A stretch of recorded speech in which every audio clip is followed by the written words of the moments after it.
Hello, hello, beautiful people. This is Angie Grimes, your quantum architect, and I am here today on October 8th, 2022. We are going to discuss the Energize Your Alchemy transit.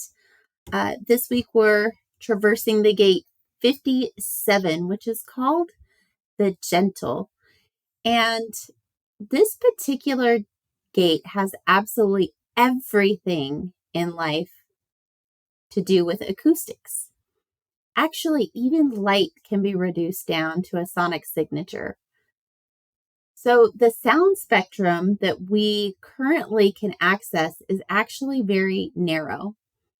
And the most sensitive mammals can hear sounds well beyond our abilities. Dogs can obviously hear higher pitches. We have whales that can hear lower pitches.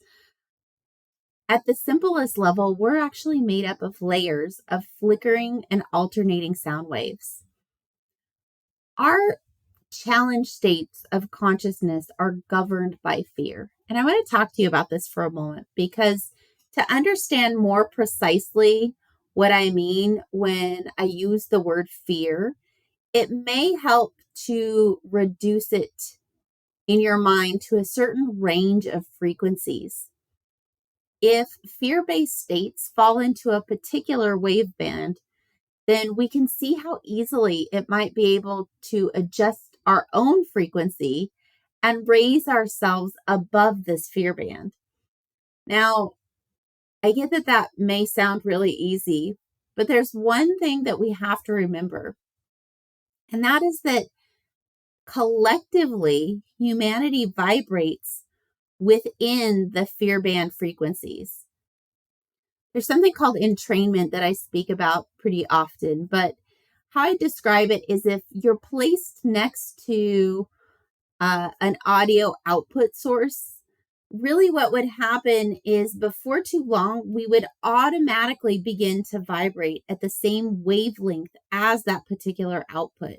So entrainment essentially means that vibrationally, we are aligning with people, places, and things that match our vibration. And if they do not match, that entrainment will entrain to the highest vibrational source. This particular challenge represents a very deep and ancient fear. And that's the fear of what may be coming. We're actually genetically programmed to fear the future. It's wired into our DNA. And I'm going to go back a little bit in time because in our early prehistory, human beings functioned almost entirely through their individual attunement to frequency. If their intuition picked up something dangerous, their instincts immediately caused their bodies to move accordingly. And that could have meant that they're running or hiding or grabbing a weapon. But today, we've developed in a different direction. We are now far more polarized in our brains than our bodies. And most people make decisions through reason rather than intuition. Now, this particular development has changed this 57th gate because in the state of being in unease, it no longer functions as an early warning system. And it doesn't just restrict fear only to movement when it's needed for survival. Now what has happened is unease is translated by our minds. It becomes this continual barrage that manifests as anxiety. Furthermore, because of this, it's enhanced through the universal morphogenic field that connects all human beings as one. The mind has become stronger than instinct, and it seeks to end our unease through the creation of external security. And this is how the rat race has been born of modern culture. The more mind-centered humanity becomes, the more security it tries to create for itself. And in turn, the more paranoid it becomes about creating that security. Security and protection have become a global obsession, even though they're really a complete illusion. We're caught in a global web of fear, so much so that our fears become collective, and we fear for the future of our species. The great contemporary symbol of our fear is actually money. And apart from those who have accumulated great wealth, the majority of human beings project their fear of the future onto money or lack thereof it. Ironically, those who have a great deal of money have actually discovered that it doesn't take away the fear. That fear simply relocates to somewhere else in the psyche. And all of this fear and anxiety keeps us stuck in our heads. And there's nowhere to escape from because no form of thinking can take away the fear. The fear is actually there precisely because of the thinking. Now, that is an incredible biofeedback loop that's being created.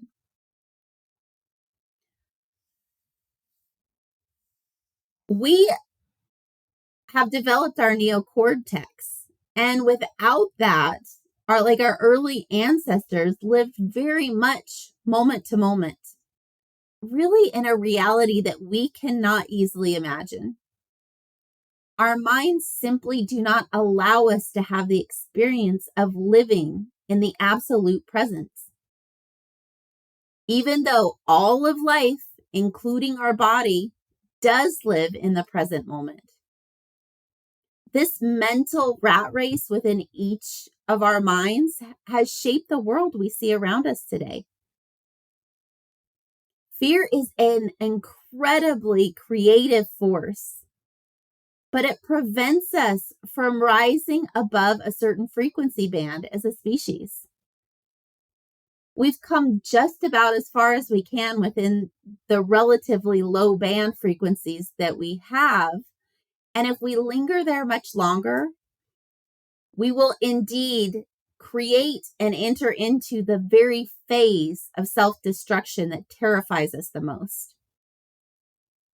The one thing that is sure is our mind cannot figure its way out of our current situation, either individually or collectively.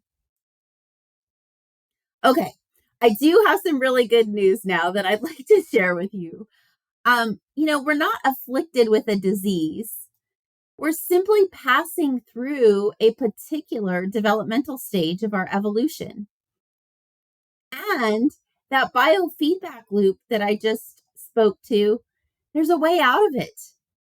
There's a way of moving into a new threshold where fear has far less hold over us. And so I want to talk about the gift here. And this would be the gift of intuition. It's basically our body's system for interacting harmoniously with the outer world. The gift of intuition is about the natural guidance system of all human beings. It is your most powerful inner compass. Having developed our intuition is really the feminine energetic aspect of our psyche. And humanity, we've actually already developed that historically, but humanity has went on to develop its masculine side of the mind. Intuition listens and receives. The mind explores and conquers. This is why it's so fascinating. We must now reconnect to our past and remember the power of our intuition. We have to learn to trust our intuition over and above our mind. And it's in this way that we will create a naturally structured internal psyche that mirrors nature. Intuition is how nature talks. As we attune ourselves to this gentle, subtler internal voice, we finally begin to feel physically at ease. The human mind is a truly extraordinary instrument. It's also a very dangerous instrument without the proper internal guidance. As we've learned once again to trust our deeper feminine energetic side, the mind will naturally fall into its own rhythm. The more you trust your intuition, the more integrated your life becomes. Your relationships open up and become softer.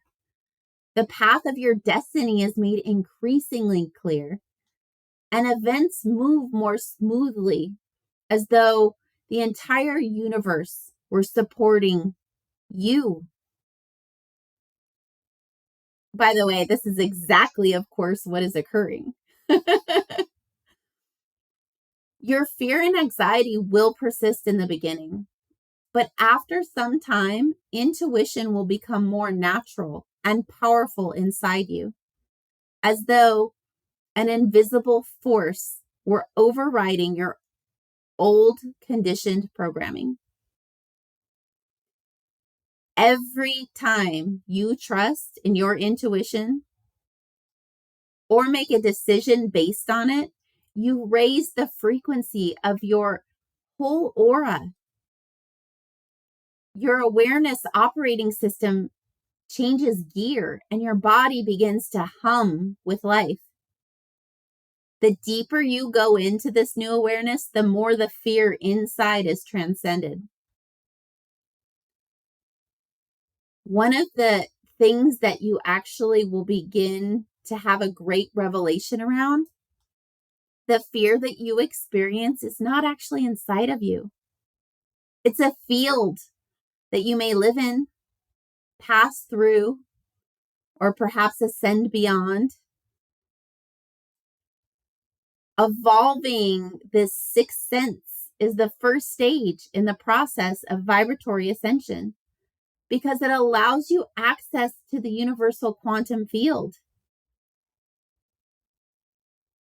This particular gift of intuition shows you one of the clearest and simplest paths to move beyond the shadows of your fears.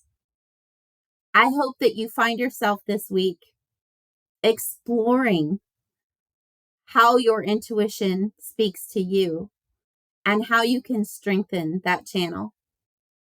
Have the most amazing week.